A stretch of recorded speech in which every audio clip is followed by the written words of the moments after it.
Friday, beautiful people. Yay.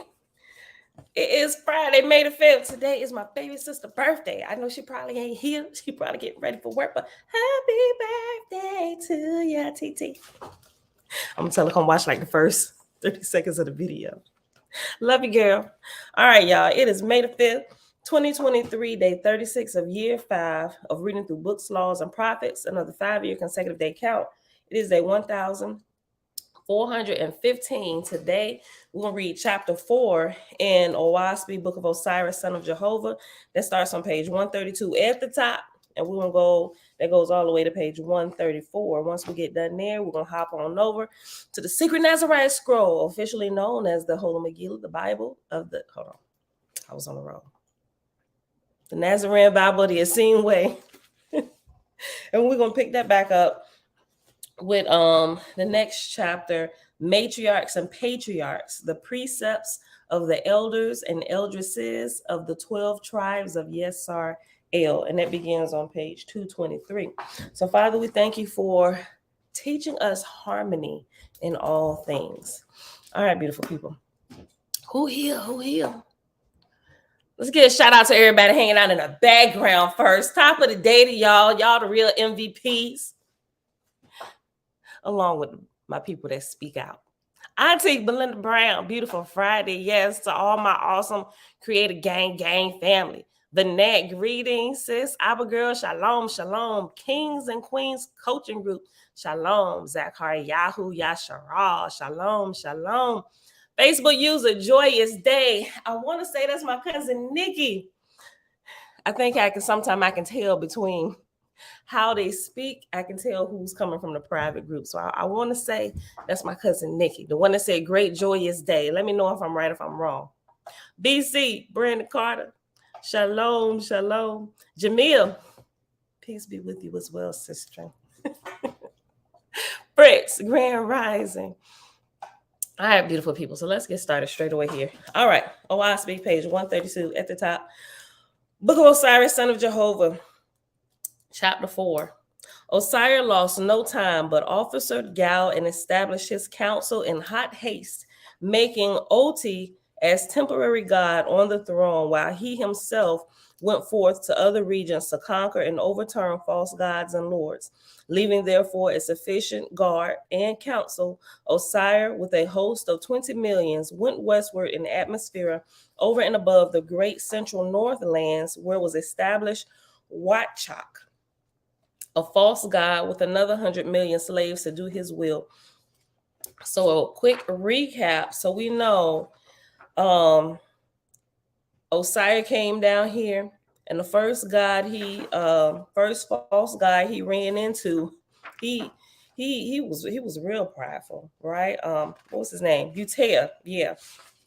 So he came in trying to set things right. Finally, Utea began to see, wait a minute. Hold on, maybe I am not a real God. I mean, he knew that, but he began to submit so he could be restored and have his kingdom fixed, because it's going to be turned back over to him, right? He got to be restored, set right, and then now you got to go clean up your messes. This is what Creator does, right? He don't leave you out there all willy-nilly, although he will let you go willy-nilly as long as you want to willy-nilly out there amongst the people, right? But once you come to the end of yourself, now you got to fix it. He ain't just going to take the wheel for you. He going to call you in for a conference. We're going to go over your evaluation. Okay, now it's time to fix it. Go on back out there with your kingdom and go ahead and fix it, right? Bring everybody up to your level of understanding and wisdom, and we'll graduate you all together to the next level. All right. So now he done ran up on another false god. Verse 2, Watchak, having been advised by the messengers of Osiris' approach to the earth's heavens, supposing Osiris to be from some remote star, and not knowing there were Ethereal worlds in the firmament, had laid his kingdom round with new walls, and doubly fortified his throne, and gaudily attired himself and officers in hopes to overawe the coming god. You clearly haven't heard about Osiris. To Watchak came Osiris, and waited not to be announced, nor halted for his sentinels, driving his ship straight up to the throne. All right, boy, we ain't got time for this. Right up to the throne. Psh. It probably, the tip of his ship probably ended right between the king's legs. Look. To Watchak came Osiris and waited not to be announced, nor halted for his sentinels, driving his ship straight up to the throne. Halt, halt, cried astonished Watchak.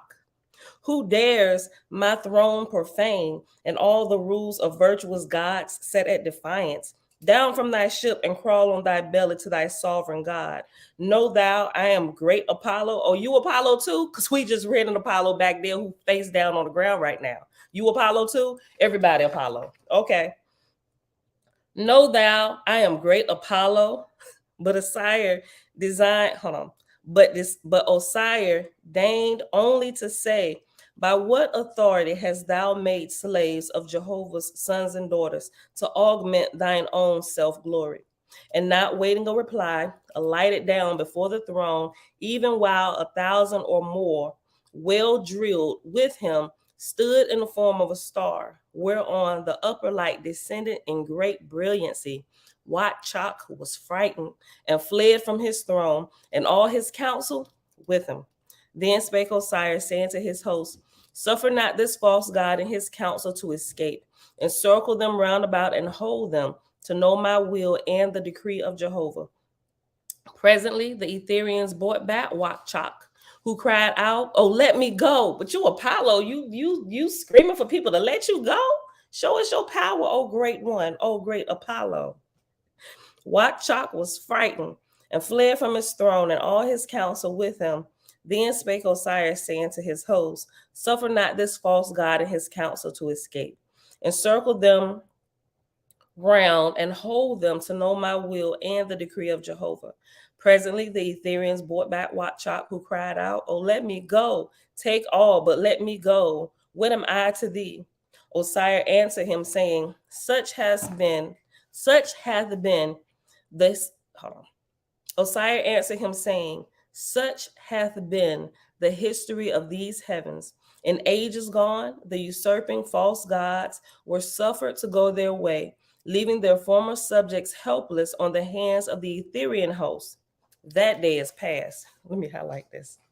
That's right. That's right. Because there was a point where let them go and run away. We'll take care of it. But now it's time for a little bit of graduation, because that day is past. Let me read that again. Verse 7, we're on page 133 at the top.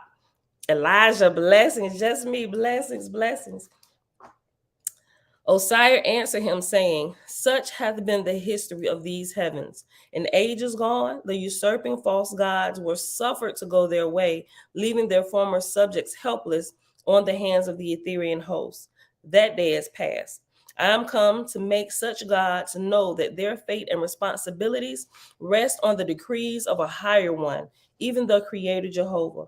Behold, thou hast cast down and blighted 100 million of Jehovah's children, making slaves of them to do thy will. As thou wert the cause of their fallen state from liberty to bondage, so now shalt thou redeem them to freedom and wisdom and truth.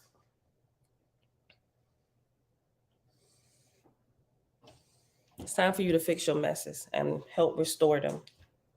Whilst Osiris spake, his proper officers let fall the light from the upper regions, the like of which Watchak had never beholden. Presently, all things became transparent. The enraged Watchak, foreseeing trouble ahead, thus answered, accuse me not, thou audacious God.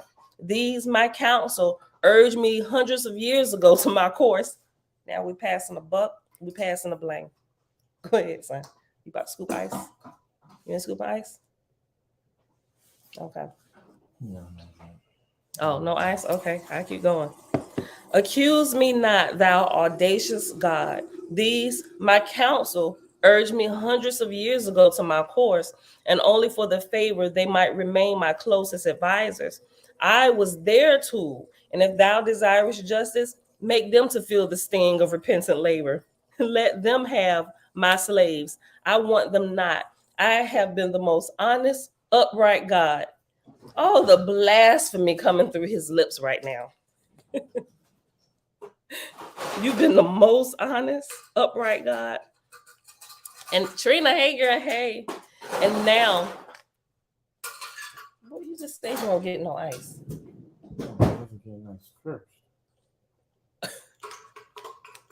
And now his counselors accuse one another, and all of them heaping the blame on Watchak. Lighter and lighter grew the Ethereum flames, from which there was no concealment, and all their former falsehoods and cruel words and evil deeds were unveiled, disclosing souls dark and hideous with long covered up crimes, now made bare for the gaze of everyone, which the same brought the curious slaves in millions to witness it and to reassure the suffering false god of their love and loyalty. And when Watchak looked and beheld the abject wretches who claimed him as their worshipful God, he cried out, "Enough, enough! Unfeeling God, thou art come and pretend right and peace." Hold on. Thou art come and pretend right and peace, but because of thy power. Are you done? Are you done?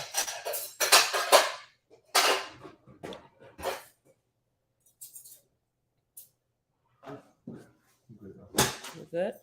Okay. You gonna heat it up in the microwave? If you do, don't slam the microwave door. Thank you, sir. Okay. I'll start verse 11 over again. Oof, don't it though?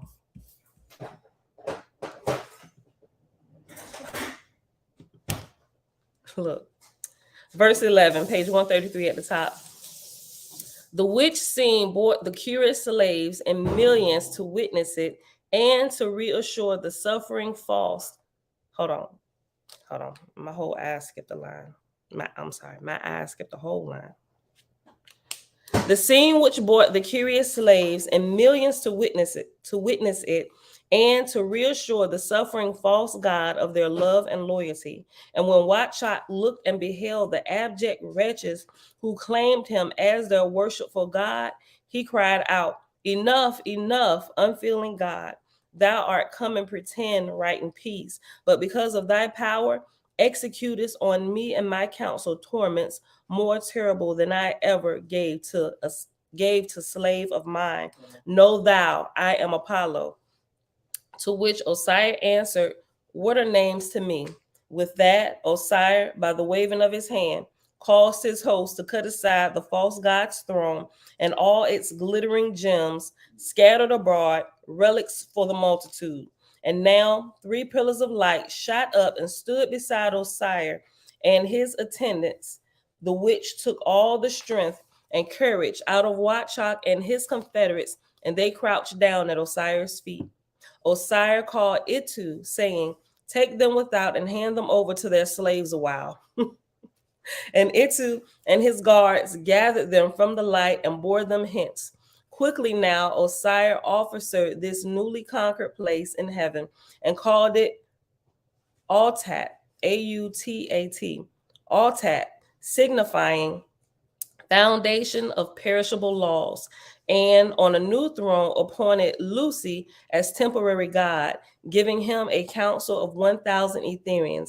And now Osiris drew the plans for roads and temples and schools and hospitals and nurseries and all such other habitations as are required by spirits newborn in heaven, leaving orders to have them completed by a given time.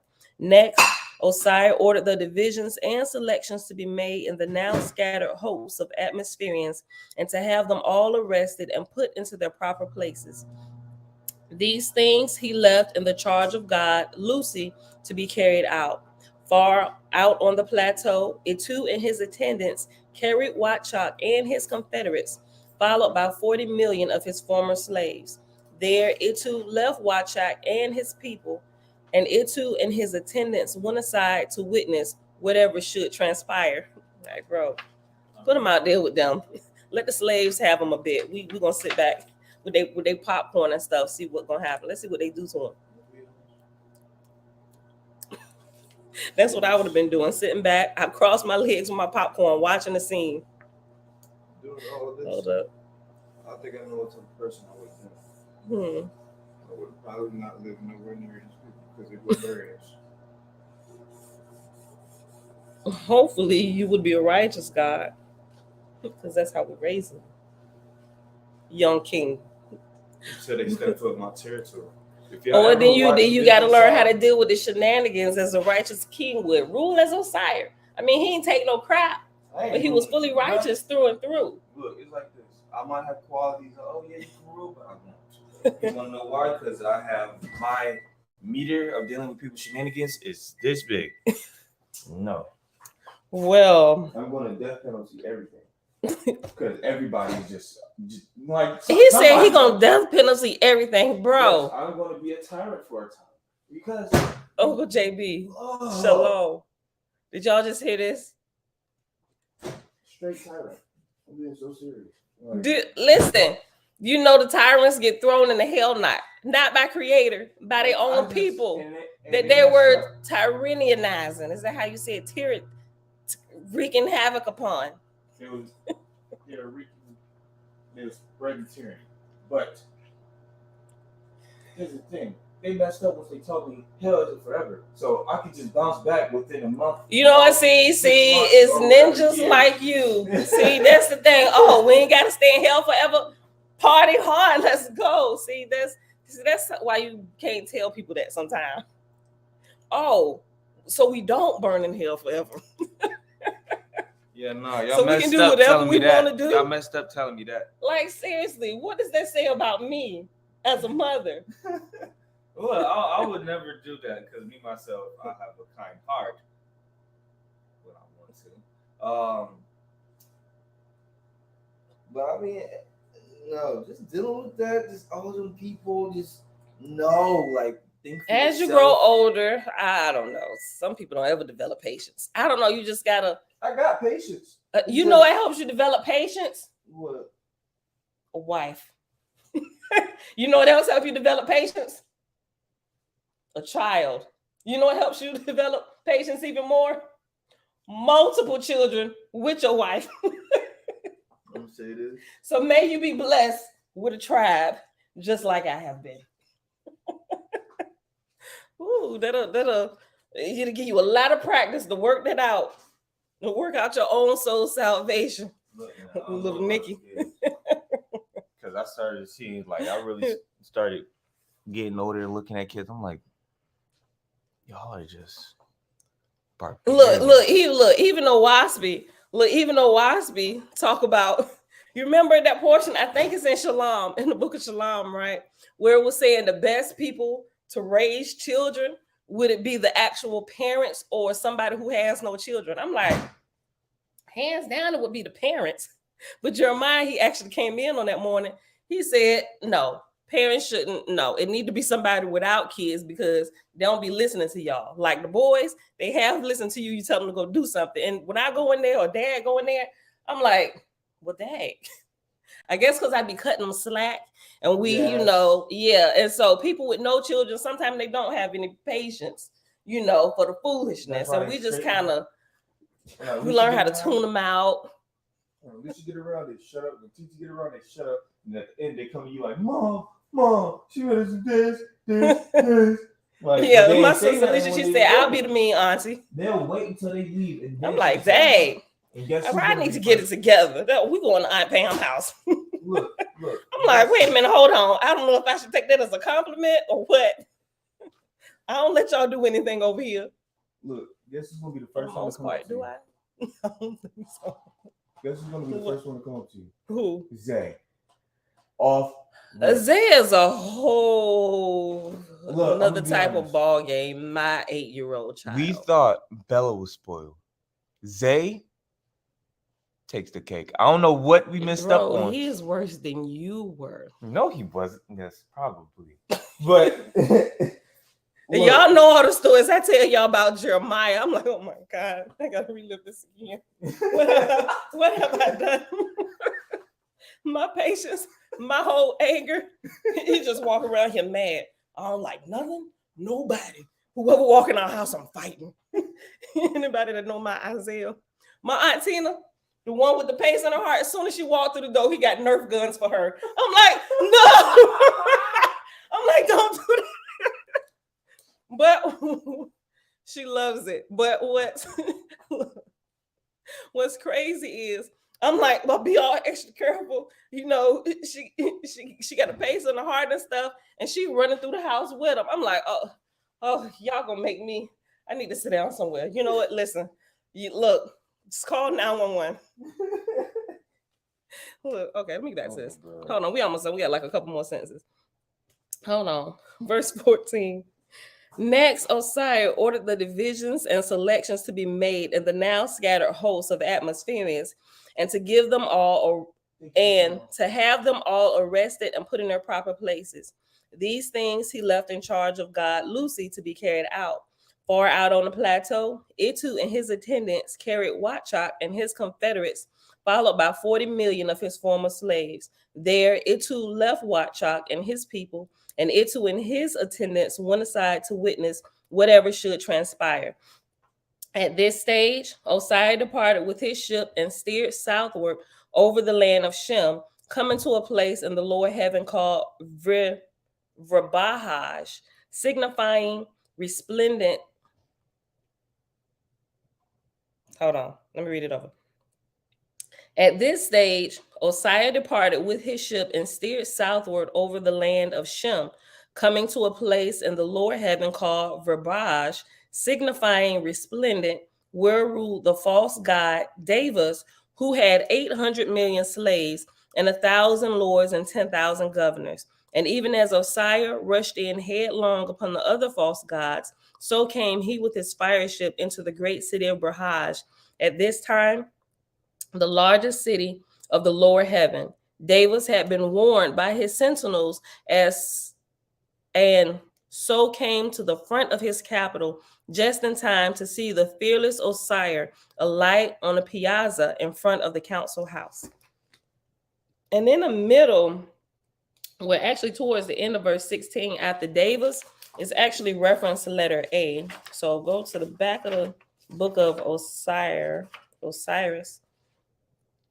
On page 146, and it says Davus.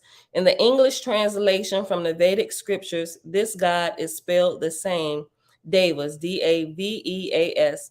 Evil men are also characterized as Davus. All right, and that's actually the end of chapter 4. So let's jump right on over. Oh, yeah, 6:55. Shayla, hey cousin. All right, Secret Nazarite Scroll, y'all. Page 223. The matriarchs and patriarchs, the precepts of the elders and eldresses of the 12 tribes of Yesar'el. I think we'll probably get to finish all of this. It's not that long. Matter of fact, we're going to go to the end of this, to page 228. All right, y'all. Tiffany, hey, cousin. Hey, girl, hey. Peace and blessings. Okay, y'all. Verse 1, we're on page 223, Secret Nazarite Scroll. Behold, in the time out of time, the matriarchs and patriarchs of the 12 tribes of Yesar'el assembled. Yea, they gathered in circle around the tree of life. And the tree of life was on the pinnacle of the holy mount in the center of the Garden of Eden. And the pinnacle is above the orchard where is the circle of 7 trees that forms the star of the beloved. Lo, the place was here, the time now, for the speaking of the precepts of the matriarchs and patriarchs.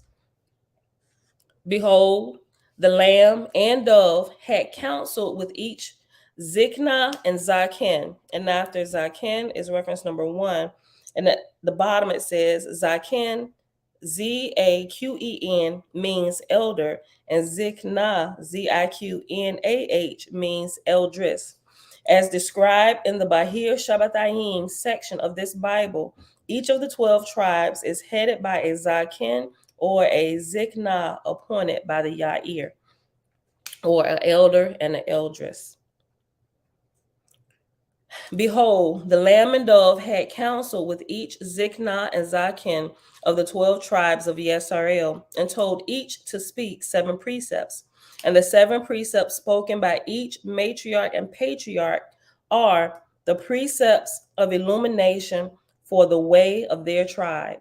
Behold, Abdiel spoke the 7 precepts of illumination for the way of Shevet Nazarim, the tribe of priests and priestesses. Here follows those precepts. 1. From unhealthy positions, enter no position. Okay, yeah, that makes sense. From unhealthy positions, enter no position. 2. From no position, realize all position, and all is capital letters. From no position, realize all position. 3. From all position, understand the variations of position and that some are preferable to others. 4. From compassion, serve all position by serving those in pain of unhealthy positions. 5. Suffer those who suffer unhealthy positions by holding a healthy position and communicating it. 6. The Nazarene religion of the Essene Way is the most healthy position to hold and communicate, and is not at war with lesser positions that are relatively healthy. 7. The Lord and Lady hold and communicate this position in countless worlds, as does their body, Shevet Nazarene. Behold, Rapha spoke the 7 precepts of illumination, the way of Shevet Raphaim, the tribe of healers. Here follows those precepts. Matter of fact, let me number these along the way too. Like I did last time, I messed my numbers up. Okay. Precepts of illumination. Okay, 1, 2. Okay, verse 17, page 224. Behold, Rapha spoke the 7 precepts of illumination for the way of Shevet Raphaim, the tribe of healers. Here follows those precepts. 1. There is no death of the soul, only change of bodies. 2. The health and well-being of entities and their bodies is increased by certain things and diminished by other things. 3. Those things that increase well-being are of the Essene Way and are of Shevet Raphaim. Number 4, the primary practices and therapies used by Shevet Raphaim to increase the well-being of physical bodies are listed under the heading of physical therapy. 5, the 7 primary therapies of physical therapy are dietary practices, stretching and exercising, internal and external water therapies, mud, clay, and stone therapies, sunlight therapy, breathing exercises and air baths, and 7, fasting when appropriate. There are also mental therapies and spiritual therapies. Those therapies are taught within the context of Shevet Raphaim and Shevet Nazarim according to progress in Omna. Remember, Omna is instruction. So according to your progress in instruction and understanding, you can develop and get some higher teachings. All right. Verse 25. Prayerful touch healing is called the golden therapy because it is deemed the royal or chief therapy, though it should be used in combination with other therapies, for when thus combined, these therapies form the golden path of healing.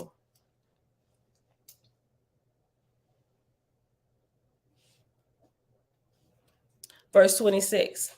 Behold, Judah spoke the 7 precepts of illumination for the way of Shevet Arayot, the tribe of lions, or we know him as like the tribe of Judah, right? Here are those precepts. 1, be at peace with the past, present, and future. That oneness is called here and now and is the first position of Zion. 2, be at peace with your past, present, and future. That peace is called self-awareness with bliss and is the second position of Zion. 3, be in love most high. That love is called service to all creation and is the third position of Zion. 4, enter the gate of Zion in humility with respect. This is called service within the lions of Zion and is the fourth position of Zion. When I see Zion now, I think Zion, right? Thinking about how things were coded. So the way of Zion, or the way of the lion of the tribe of Judah, those who understand the secret arts, and they're literally, it's the warrior tribe, and they are masters in this particular martial art called Zion or Zion. They're not warriors where they go out picking fights, but they will defend, right? And even if somebody come upon them, when they defend, they're not defending to beat you down. They defending and go use your own body weight against you to stop you, right? By all means, they're going to try not to hurt you, but they're just going to use your body weight, shift it, and get you off of them, right? Until you come to your senses. But if you ain't stopping, you need to take a quick jab right to the throat, you're going to get hit with one. Believe you me, you can right there to the jump, right there. You stopping now? Bro, let's calm down. Mom, shalom, shalom. Fade into the background, just me. You said that a while ago. Have a wonderful day at work. All right, y'all. Verse 26, I read it again. Behold, Judas, excuse me. Hold on. Okay.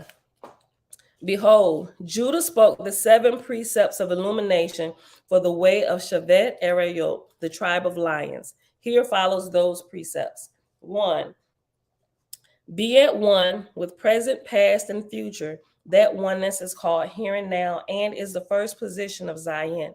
2, be at peace with your past, present, and future. That peace is called self-awareness with bliss and is the second position of Zion.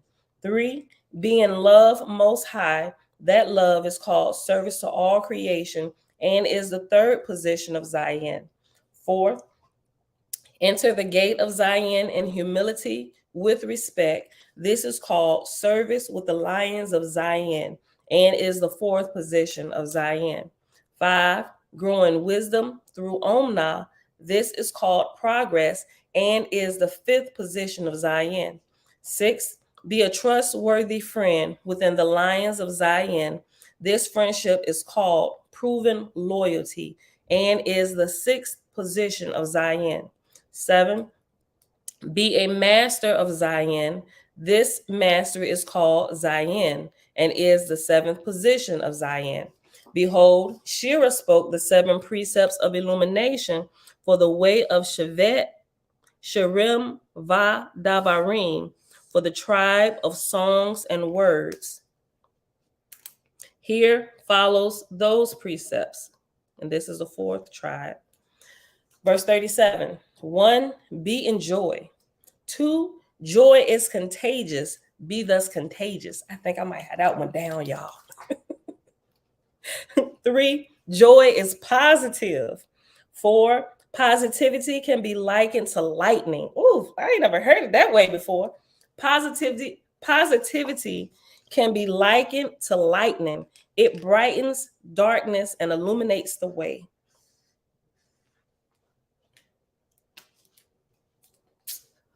I like that. Hold on. I like that.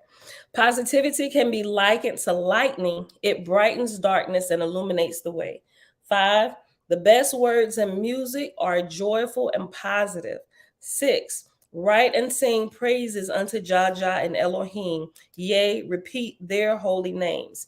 7, if words of song of righteous, Protestant, or lament are written or sung, it should be for the purpose of illuminating the path to joy.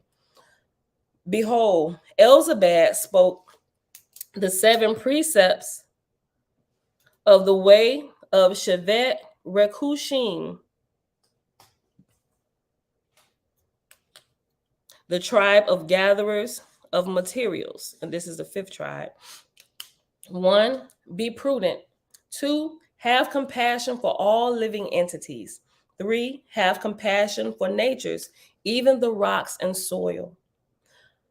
4, in the light of the second and third precepts, practice the first precept. Let's go back and read them again. Okay, in light of the second and third precepts, the second is having compassion on all living entities. And 3 is have compassion for nature, even the rocks. In the light of the second and third precepts, practice the first. And the first is be prudent. So we can go through them again. Number 1, be prudent. 2, have compassion for all living entities. 3, have compassion for nature, even the rocks and soil. Listen, hold on. I know I said, look, let me just tell you this little story real quick. Okay, I was just reminded of this when I read it this time. Okay, so here in our backyard on our little deck, there are carpenter bees that love our yard, and they're just kind of this time they come out and stuff. At first we thought they were bees, regular bees. I'm like, those are some big bees. I'm like, you know what? We must get Jesus's garden back here or something. Come to find out, they're carpenter bees.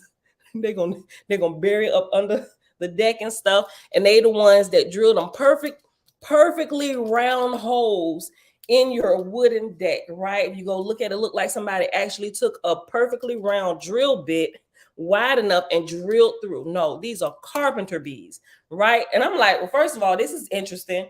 We got the record. It's like, they did this? I'm like, oh my gosh. And every day they be out there drilling and we see the wood falling down. I was like, first of all, this is amazing. Second of all, it's a gang on out here now. When the grandbabies come, we all scared to go in the backyard because you go out there and they chasing you around. I'm like, quit playing. Look, y'all better go on somewhere because I'm going to start killing you. Y'all, you know how I feel about flies. You in the same territory. Stop it now. Out there looking like the crazy squirrel lady. My backyard. And so finally, I'm like, as it's heating up more and more, it's more and more of them coming. And so I decided to go ahead and call the exterminator, and not necessarily the exterminator, like just come do something to get them away. Audrey, shalom, shalom. And so they said, yeah, we'll come out there and kill them. But the way that they said it, it just hit me deep down in my shana. And I'm like, oh my God, I don't want you to kill them. I just want you to do something so they'll stay away. Right. So they was out here 2 days later, and every day leading up to the day they was coming out here, I'm like, listen, carpenter bees through the screen on the inside of my house. They're coming up to the door, buzzing around, like they could hear me. It was amazing to me. I said, listen, I called Orkin and they're coming. Y'all need to find another place to go. I mean, you're pretty dope to watch. I really don't want to harm nature. So every day I'm warning y'all so they get here, right? They ain't seem to be listening to me. They bringing their buddies yeah, this is the spot. Here's where we hanging out. I'm like, and as the days are coming, I'm getting more anxious. I'm like, oh my gosh. Now that I understand the story, I read this story about Isha, and she don't even harm a fly. I'm feeling like a murderer, Freddy Krueger. And I live on Elm Street, right? It's about to be a great slaughter in here. Y'all had better go, right? So seriously, we was even laughing with the exterminator guy. I was like, just give him 1 second before you do your little thing. Just get him, try and wish him away or something. Don't just kill him. He laughing. I was like, listen, he is coming now. Y'all have got to go. They didn't listen. They be out there playing, flying around, chasing each other. And we literally stand there and watch them because there's so many of them. I'm like they're just having a good time. I was like, but the exterminators here, y'all better go. They didn't listen, right? So they went out there. Some of them, while he was doing little stuff, spraying, he said they're not going to touch it. He said, because they're not going to come back to it because of the chemical and stuff that they put out there. But some of them was kind of caught in there. And he ain't talking to them. Well, he was a really, really nice guy. He really was a young Black guy. And he kind of amazed me. He said, by all means, he tried not to kill. He said that's why he actually got into this particular field, because he absolutely loves animals. And he used to work at the SPCA. And but animals that kind of had a reputation of attacking, they would have to put them to sleep. He said, listen, he said, I know my purpose in this world, and it is not to kill. He said, I love animals. He said, I do all I can to help them. He said, but don't ever ask me to come help you with this. He said, because I would not do that. And one day they were short staffed, and they had to put down this particular dog, who just happened to be a veteran's dog who had been used, and I think he said in Afghanistan, right? And the dog had gotten so, but the dog had PTSD, right? Good dog, very well trained. But what happened was, and he was the only one, the young black guy, he was the only one that would go over and to clean his cage out and stuff and talk to him, because everybody else was scared of him. But what happened one day, and they were amazed that the dog never tried to attack him, because you can just tell that about him. He was like a male Isha. Did we read her yet? No, we didn't. I don't think. No, we didn't read her about her yet. But he was like one of them people, like he really loves animals or whatever. And so he feel like if he's in a position there, he can at least help, because some people, they're in that job now, okay, they just gonna kill him, whatever, but he's gonna try and help first. So, but they were short staffed one day. Well, let me tell you this. So one day, the day before they were going to put him down, he actually went into his cage, but this particular time he had his keys on his wrist. He said now that he think about it, he never had those keys with him. When those particular keys he never had them with him before, because somebody else was always with him, but he had them. And he said when they jingled, he said he like saw the dog just like his whole demeanor just changed, and he realized it was probably something that happened while they were at war, while he was over there. The dog literally had PTSD. That's why the owner, they had to like turn him in, because they tried working with him, and it wasn't getting better, and he kept attacking people because of the loud noises and stuff. And when he was telling this story, I was like, oh my God, So he said, but that next day, when they were short staffed, because ain't nobody really want to be there for that, but he was there, but they were short staffed, and they called him in. He said, nope, I can't. But they was like, we need your help. And he saw they was struggling. And he was like, he went in there to help. And he said that was the last day I ever worked there. He said he literally, and he was 17 at the time, he had to call his mom to come get him. Like he was crying. Like he was telling us the story, being choked up. He said, I am not put here to take life. And I'm just looking at this dude, and I was like, are you a Nazarite? Like me and my husband sitting here listening to this young guy recount this story about being at SPCA and his love for animals and stuff. And he even shared some story. He would look, they probably only should be on site maybe like 20, 30 minutes. Dude was here like 2 hours talking to me and my husband, telling us stories about, the animals and stuff. But we kept on asking him questions like, oh my gosh. And he literally, this boy knows his stuff. Like he gave us the whole rundown on Bee Kingdom and stuff. Like, I'm like, bro, he reminded me of the zoologist off of Jumanji, right? Know everything about every kind of animal. And it amazed us.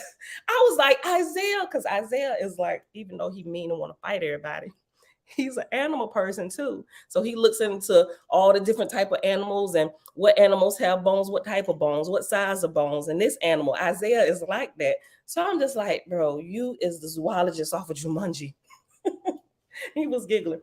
But anyway, we thought that was really awesome. And that was like a week ago now. So I said that story because right here, verse 43, it says, have compassion for nature, even the rocks and soil. I felt horrible because I walked out there the last couple of days. He was like, and it's going to probably get some of them, because they going to try and come back. And that chemical, they may land on it and it's going to get on them.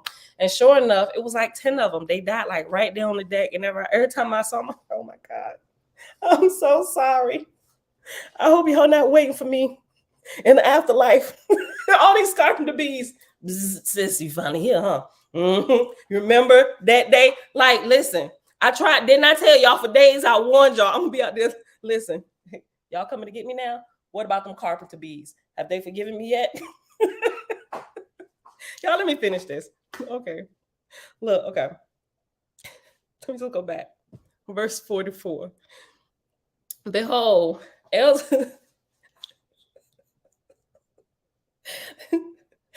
Elzebag, sometimes I just laugh at myself, y'all. I really do. I be having a ball. I really do.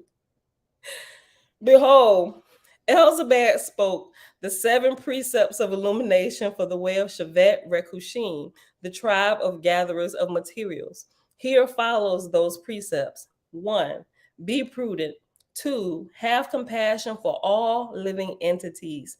3. Have compassion for nature, even the rocks and soil. 4. In the light of the second and third precepts, practice the first, which is be prudent. 5. Balance the second, third, and fourth precepts with the knowing that the Mother Earth does not deny her. Oh, okay. 5. Balance the second, third, and fourth precepts with the knowing that the Mother Earth does not deny her children her breast. 6. That balance is the meaning of prudence in this context. 7. This context is membership in the Shevet Rekushim.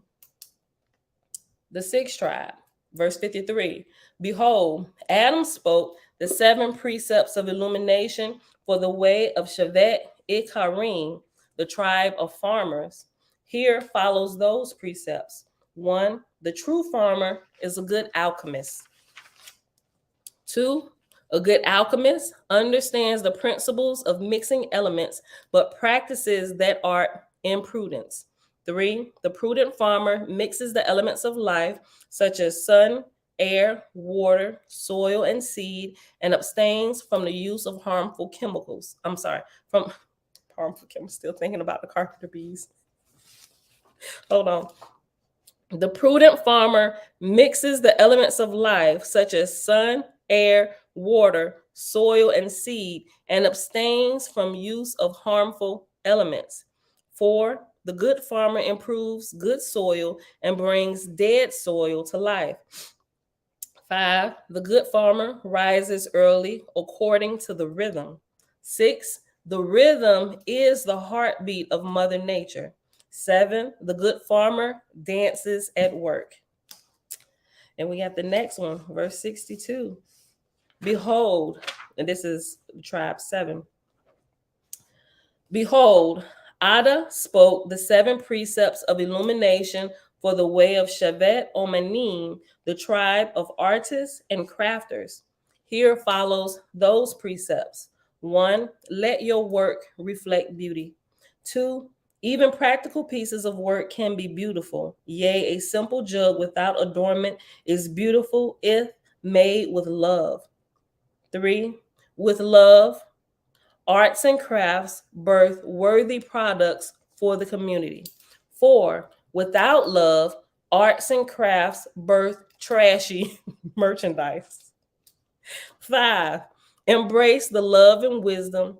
The embrace of love and wisdom gives birth to creative power. 6. Exercise creative power and prudence. 7. Be an artist first, a businessman second. All right, the 8th tribe, verse 71. Behold, Omnam spoke the 7 precepts of illumination for the way of Shevet Karashim, the tribe of skilled tradesmen. Here follows those precepts. 1. Builders, so build as though your mother is to live in each home you build. Ooh, that's good. Listen.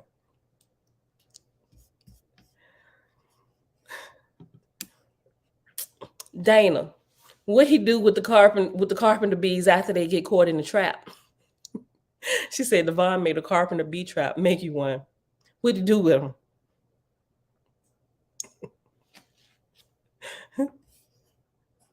I'm gonna wait for your answer. I'm gonna keep reading, but then I'm gonna look back up.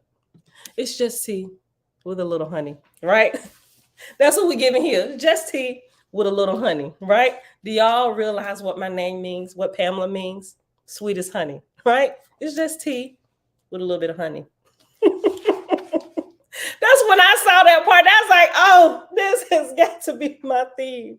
Oh, it's just tea. It's just truth with a little bit of honey. Look, okay. Verse 71. Behold, Omnam spoke the 7 precepts of illumination for the way of Shevet Karashim, the tribe of skilled tradesmen.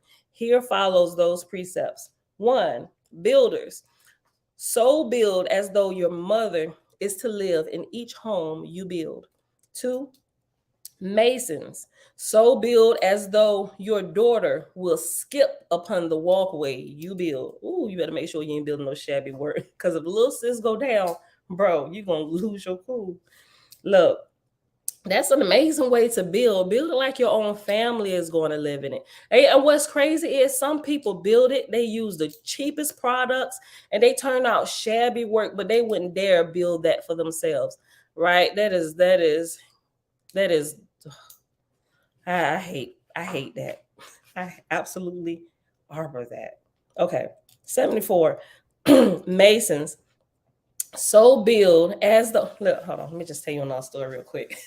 Based on that, one of my uncles, I remember, shucks, this was early on in our marriage, because me and my husband was talking to him and my aunt, and he was talking about people like renting homes from other people, like if you go into real estate or whatever, and even your own home, because we wanted to buy a home. Look, we just a year ago was able to buy our own home. And so he was telling us, he said, you know what, when you rent from other people, he said, treat it like it belongs to you, you know. And so he began to tell us, like, even when they had been homeowners for years, they had a couple different houses, but he would say even when they were renting, they took care of it like it was their property. You know, if something broke, they would fix it, especially if they broke it. If things needed updating, upgrading, or whatever, they would do it, you know, because they treat it like it was their own. And they wanted to own property one day, and they wanted good tenants just like them, because what you are, you attract to yourself, you know. So, and I took that to heart. I'm like, even though we renting, if it need paint or something, we'll paint it. You know, some places, if you're renting, I'm not sure if they've updated this, but sometime you would get, I ain't gonna say they're supposed to. Like I said, I mean, I've heard different people, but I hadn't really like looked into it or kept up with it. Like if you live somewhere, the landlords are to paint it. I know they're supposed to give you fresh paint before you move in there, like everything. But some people were saying like every year they should come in and touch up the paint and stuff. I'm not sure about that, but just treating it like it's your own. So even when we're doing jobs, even if they're building out an office, don't build it like you're just building for them. Build it like you're going to be sitting in this, right? And sometimes you got to remind some people about these things, because if something breaks and you turn out shabby work, they're going to connect that to your name, right? Your name is the thing you need to keep good all the time, right? Because that's worth more than silver and gold, a good name. And especially if you get out in business, you will find that to be true real quick, right? Because if you are known for a certain thing, you're gonna be known for quality, or you're gonna be known for trash, right? Don't call them. They do trash work and they trash themselves. You do not want your name to be connected with stuff like that. So when you're renting from people, even when you drive somebody's vehicle, don't drive out their full tank of gas and return their car empty. Fill that car up, clean it out, vacuum it out, wash it, right? Treat it like it was your own. But I mean, if you treat your own stuff like trash, man, first of all, I would need to recognize that, but like, nope, you treat your own stuff like trash. I don't think you're going to treat mine any better. So no, I'm going to pass on this. All right. 1. Builders, so build as though your mother is to live in each home you build. 2. Masons, so build as though your daughter will skip upon the walkway you build. 3. All skilled tradesmen, whatever you make or repair, let the quality be such that you would happily be on the receiving end. 4. The best work is done in accordance with sacred geometry, meta mathematics, Nazarene ethics, and a dose of practicality. 5. More important than the tools of your trade is the motive of your work. 6. More important than your pay is your joy. 7. Be a Nazarene first, a skilled tradesman second. Behold, Ebed spoke the 7 precepts of illumination for the way of Shevet Ovdim, the tribe of service workers. And this is the 9th tribe.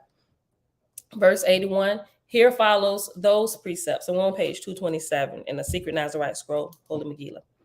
When you bend low, when you bend low to scrub a floor in love and devotion, you are raised high. 2, the path to Kether, right? The Kether, the crown, begins at the end of the code. You bowing down. The code is the top of the head. The Kether is the spiritual crown that you get put on the top of your crown when you are humble, right? So you bow the code. When you learn how to bow the code in humility, you get the Kether, right? You get to light that up.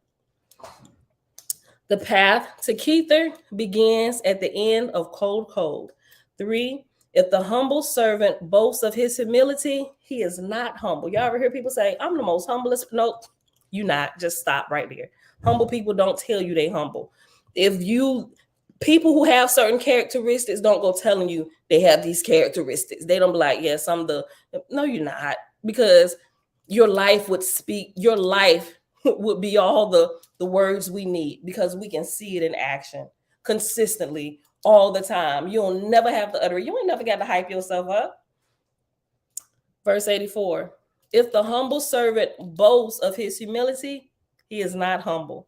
4, the sincere desire to help is greater than 10,000 skills without that desire. 5, simple work performed in love and devotion is better than skilled work of the profane. 6, what you are paid is not necessarily what you have earned. 7, many who are prominent in this world shall be humbled in the next life, and many that seem insignificant in this life shall be exalted in the heavens. The next one, the 10th tribe, we almost done, y'all. It's 12 of them. Behold, at verse 89. Behold, Yesar'el spoke the 7 precepts of illumination for the way of Shevet Rochelim, the tribe of merchants. Here follows those precepts. 1, be square. 2, resist temptation. 3, be more of an altruist than an average priest. 4, feed the hungry, clothe the naked. 5, you could cheat, choose not to. I love that. You could cheat, choose not to. I love that. 5, you could cheat, choose not to.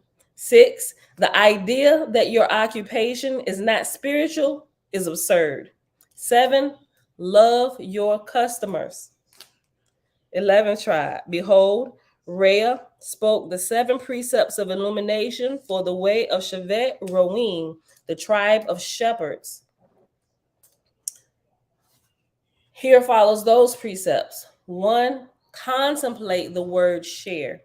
2, contemplate the term reciprocal relationship. 3, share with and protect your animal friends, and they will share their bounty with you. 4, if you do not love sheep, you are not a shepherd. 5, if you do not love hens, do not eat eggs. 6, if you would not protect a sheep, abstain from wool. 7, a true shepherd is a true friend. And the 12th tribe, and it's a few verses, 107. Behold, Eve spoke the 7 precepts of illumination for the way of Shevet Acharim, the tribe of other acceptable work. Here follows those precepts. 1, expect the unexpected. 2, respond to the unexpected in harmony with the way of the Nazarene way of life. Respond in that way. Respond to the unexpected in harmony with the way. 3, be creative, but do not abandon the Essene way. 4, be adaptable, but be careful what you adapt to. 5, change happens. 6, some changes are good or at least acceptable, but some should be resisted. And 7, create new work tribes only after deep contemplation. And that, my beautiful people, is the end of our reading for today. That was really, really good. Take my hey girl, hey. You can either see there we go. You can either let them die in there or unscrew the top and release them somewhere away from your home. Yeah, see, that'd probably be me. Put the whole Carpenter bee trap in my truck, all the way in the back, though. I'll probably cover it up with something so they don't get out, right? And I'll probably take them to an open field and let them go free out there, you know. So, but for those of y'all that came in later who was talking about my Carpenter bee story, hilarious. You got to go back and watch it. That's what I would probably do, because that would be like a whole science experiment or something. Take all the kids, y'all, we're going to go set the bees free. Let's go. Isaiah will be like, I'm going to carry it. Oh, yeah. Okay. Yeah. So I couldn't in good conscience just sit there and let them die. That just sounds horrible. Well, I told you how I was warning them 2 days in advance. Get out of here. Orkin is coming. Actually, what it's like Orkin, they're not called Orkin, it's called Fox, right? We had Orkin, but we called Orkin first, but they was taking a sweet time on getting back to me, and them Carpenter bees was multiplying in the backyard. So we actually started a new service with Fox because they could get right out here within like 2 days. So, which was great, because if we hadn't, we would have never met this young guy who was here with us for like 2 hours, sharing these stories about nature and stuff and his love for animals and why he even got into it. It's amazing. All right, beautiful people, it's Friday, May the 5th, 2023, day 36 of year 5 of reading through books, laws, and prophets. Another 5-year consecutive day counted is day 1415. Today we read chapter 4 in the book of Osiris and Oaspi, pages 132 through 134, and then we'll hop over here to the secret Nazarite scroll, officially known as the Holy Megillah, the Nazarene Bible of the Essene Way. And we read pages 223 to 228. The title of this chapter is Matriarchs and Patriarchs, the Precepts of the Elders and Eldresses of the 12 Tribes of Yesar'el. All right. You debating on getting mosquito treatments? I feel some type of way about mosquitoes now. I don't know that I'd be as kind to them as I am to Carpenter bees. Like, because y'all gets under my skin. All right, y'all. But that's it for today. I got to go. You was hanging out on the backup channel. Yeah. Sometimes people get it mixed up. Sometimes I come in on the backup channel. I forget, right? I'll be commenting and say backup channel. Like, I forgot to switch. All right, beautiful people. Kizzy. Hey, girl. Hey. All right, beautiful people. That's it. I'll see y'all back here. Ooh. Guess what? Tomorrow, I don't have class, right? Listen, I still got to do the work. This is the last week of this term. Sunday is the last day. But our professor last Saturday, he told us, he said, listen, because this is a term, like a big financial term, where we literally are taking a company from inception all the way to the end, going through their financial statements and all this, and we're using Excel spreadsheets and, looking at the company and how well are you doing based on all of this. And we have to literally look up this company, put in the data, like all of this stuff. And it's that type of class. So he was like, because a lot of y'all still ain't turning your last assignment, I, of which was one of them. I'm like, oh my God, why do we have to even do this? I pay somebody to do this in my company.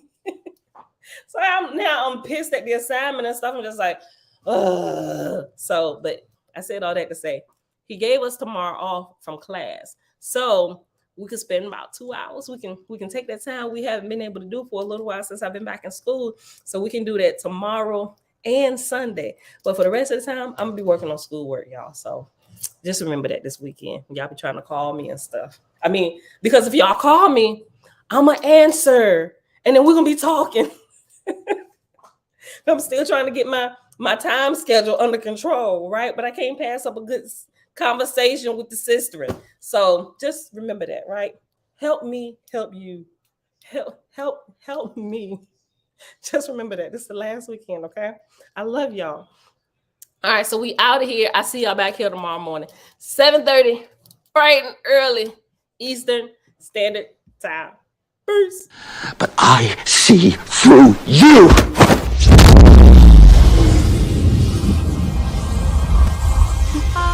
I'm from outer space. I got Milky Way for blood, evolution in my veins. I'm gold. I've been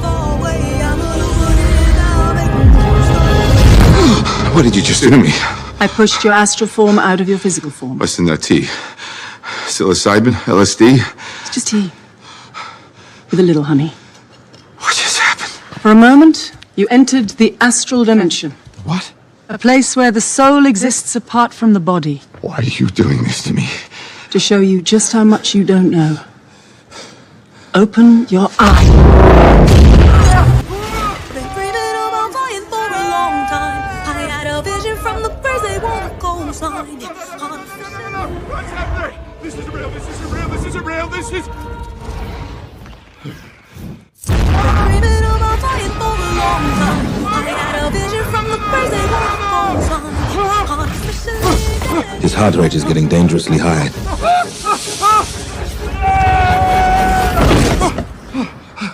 He looks all right to me.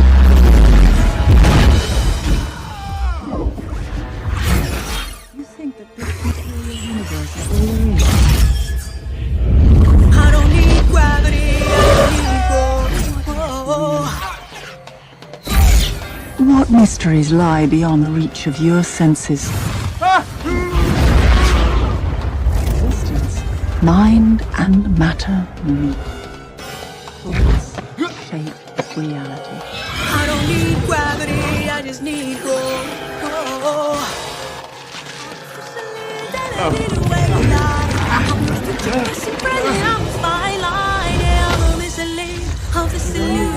I am not really here, I'm an intrusion.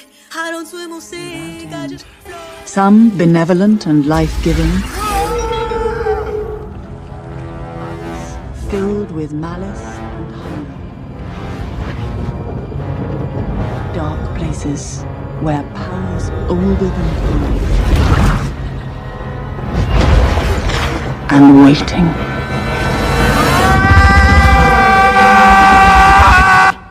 I don't swim or sink, I just float. Who are you in this vast multiverse? I don't need gravity, I just need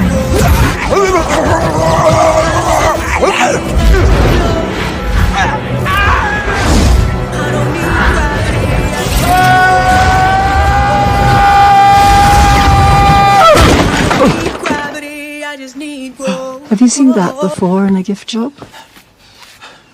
I don't need gravity, I just need growth. Teach me. No.